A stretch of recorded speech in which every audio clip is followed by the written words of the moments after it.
Shit. I want to welcome everybody back to Fillmo Cinema. I'm back with another one just in time for Halloween. Make sure y'all hitting and liking that subscribe button. Also, y'all check out my movie Joyland 2019 on Tubi, Prime, PlutoTV, YouTube, Apple TV, Google Play, and more. Just Google Joyland 2019 and give it a rate on IMDb and Rotten Tomatoes as well. I would greatly appreciate that. Now, without further ado, let's get into it.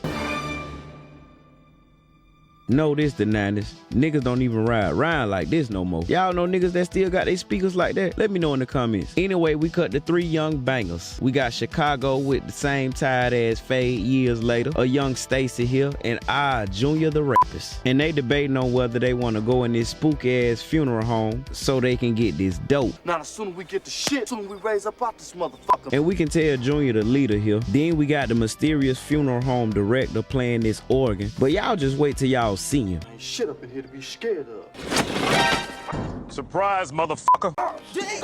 Damn, this nigga scary. See, this would have been me right here. But I'd have got my clumsy ass up, politely and quietly exited the porch. But no, they just got to go in this damn godforsaken place. But the late great Clarence Williams III is creepy as hell in this role. Just look at how this nigga looking. His eyes really sell it too. Now, where's the shit?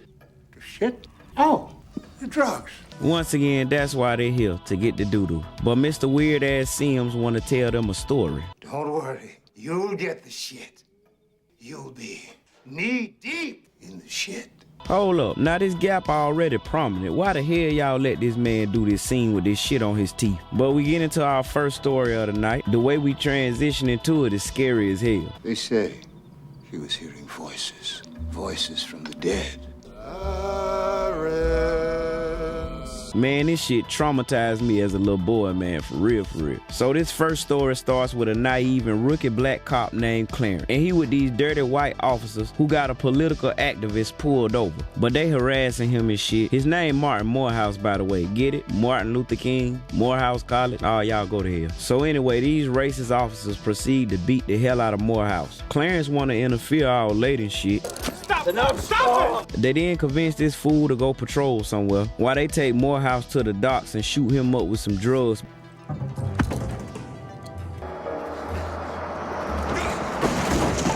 Clarence awakes from a nightmare and this nigga going through it. Where the hell is this nigga staying? This shit look like a rooming house. But we hearing the voice of Morehouse and he won't smoke. So this nigga round up the racist officers at the graveyard 1 year after the death of Morehouse. And these niggas just disrespectful, dog. You quit because you're a pussy. You're a goddamn pussy. They follow him to Morehouse's grave and they should know something ain't right. Cause this nigga talking to the headstone and lightning coming out of nowhere and shit. The fuck is that? These crazy motherfuckers take a piss on Morehouse's grave. And they about to kill Clarence, but then the unbelievable happens.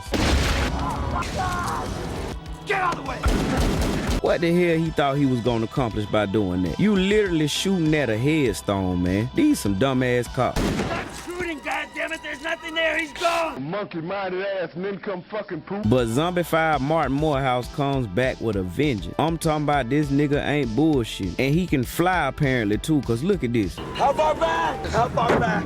Boy, what the fuck? This damn demon terrorizing these niggas, but rightfully so, because we rooting for Morehouse. These niggas deserve it. The remaining officer then wander into this alley. And the way they shoot it is very disorienting, but that's what I love about this movie, because it's a lot of it just so motherfucking weird and shit. Boy, what the fuck? Now what in the Dexter's laboratory shit is that? Like how the hell that shit get there? What it do? But they get kind of creative with this last kill. Clarence then asks Morehouse is he satisfied and get choked out for it. Nigga end up in the straight jacket losing his mind, and I kind of feel bad for Clarence cause he get charged with the homicide of all 3 officers. My boy ain't do nothing to deserve all this shit. He even tried to intervene with the police while they was attacking Morehouse. And he black. I guess he shouldn't have became a police in the first place cause that was the beginning of the end for our friend Clarence. And another thing, how was Clarence killed? I don't think it's ever explicitly said for real. Y'all let me know in the comments. Cause he lost his mind, so I don't think they would have executed him, right? What shit he talking about, man? Can't be for real. Come on, man. We then go into our next story about my boy Walter, and he played by Brandon Hammond. Y'all know him. This a picture of him now. The nigga still look the same and all. But this another traumatizing story. Whoever wrote these stories is a good ass writer, cause I'm having a good ass time already. But it's some creepy shit going on, cause we hear non-human sounds outside of his door. Plus he having a hard time at school, fighting and shit. And the teacher, who happens to be the director, Rusty Cundieff, notices bruises on Walter that didn't come from the fight. Later that night, the monster comes to visit Walter and forces his way into Walter's room. Just look at this hand here. This shit like an episode of Goosebumps or some shit. But it's creepy on its own because we don't even see the whole monster. But after seeing just the hand, nah dog, I'm good. So the monster keeps attacking Walter. And y'all, I think it's something really deeper going on with this story. Stick around for the verdict. But Walter draw a picture of the monster, and he draw a pic of one of the boys in school that he was fighting with earlier. He tell the teacher he can destroy the monster by drawing and burning the paper up or some shit. He put his theory to the test. Building after recess and fell down the stairs. How do you break both arms and legs? The teacher then go visit Walter's home, and his mama is the GOAT, Paula Jai Parker. He does seem to have a strange preoccupation with monsters. And the stepdaddy come home, and he played by my boy, David Allen Grill. Well, why are you just standing there? Why the hell didn't you get the door? But the teacher talked to the stepdad and show him the damn picture. Now, man, why he want to do that shit?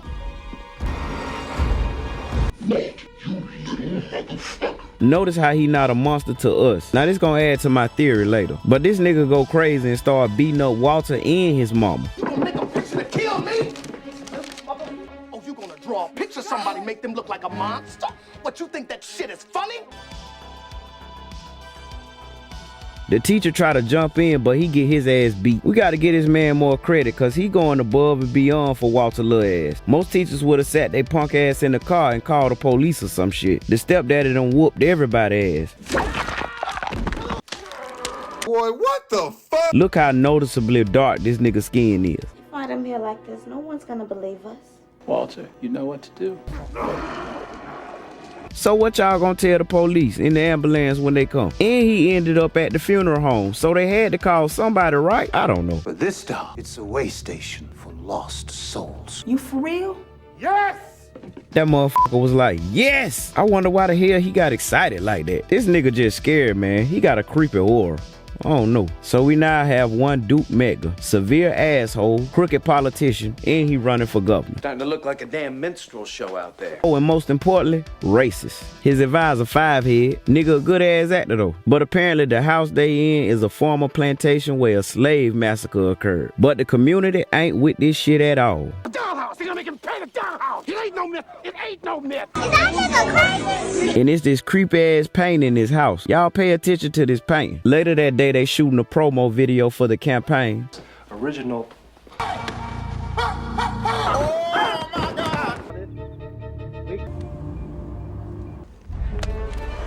Old good old Duke is examining the tape and notices something odd about that fall. Now how that little ass dog tripped up this big ass man? Maybe it got the strength of a slave? I don't know. It's some extraordinary shit at play here. Hell no. And the little motherfucker running and panting and shit like he got lungs. I need you or Janet to give me a call. Something wrong here. Bitch. Don't get scared now. Hell no. Where the fuck did your little black ass come from?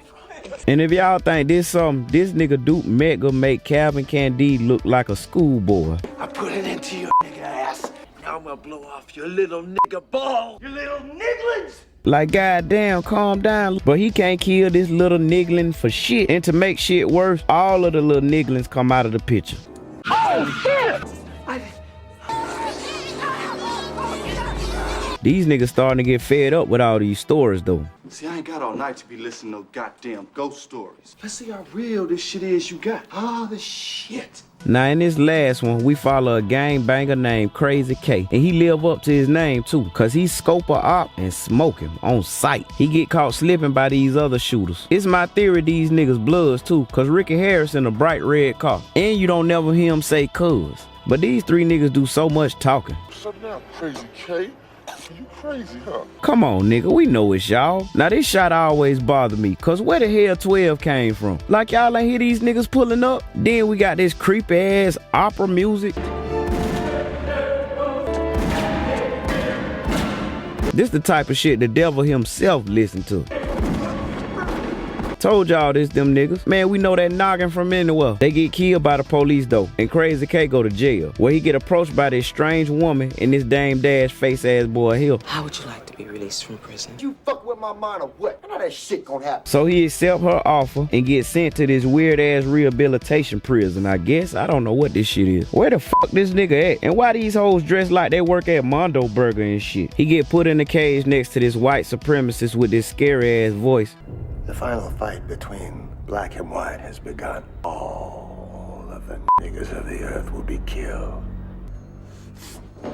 He then gets strapped to this Frankenstein-ass contraption and gets shown a bunch of images of violence. It's kind of showing how white supremacy correlates with black violence. This shit go on for a minute too. I feel like they kind of overdid it. The next sequence shows our boy in a dark room with a flashing light, and all his victims come to visit him. And one of them is old Stacy from Menace to Society. This the first time I ever noticed that nigga. Rome, it's not too late to be saved. You won't get another chance. I don't give a fuck. I don't give a fuck. I knew that sounded familiar. I don't give a fuck either, motherfucker. Nah, the fuck? I ain't like that tale there. And apparently our boys ain't like that shit either. Captors for What? call the cops or some shit? These niggas done did it now. And they should know something ain't right, cause this nigga lead them to a basement and he just touching light bulbs, turning them on and shit. I'm losing my... Nigga like, woo, I got something for you niggas ass. He then invite them into this room where these coffins at. Talking about that's where the shit at. Man, I don't know why these niggas even went in there. What's going on? A few of his boys killed you. I guess you didn't make it. This nigga been waiting all night to say this shit. Just look at him. There ain't no funeral home. Welcome to hell.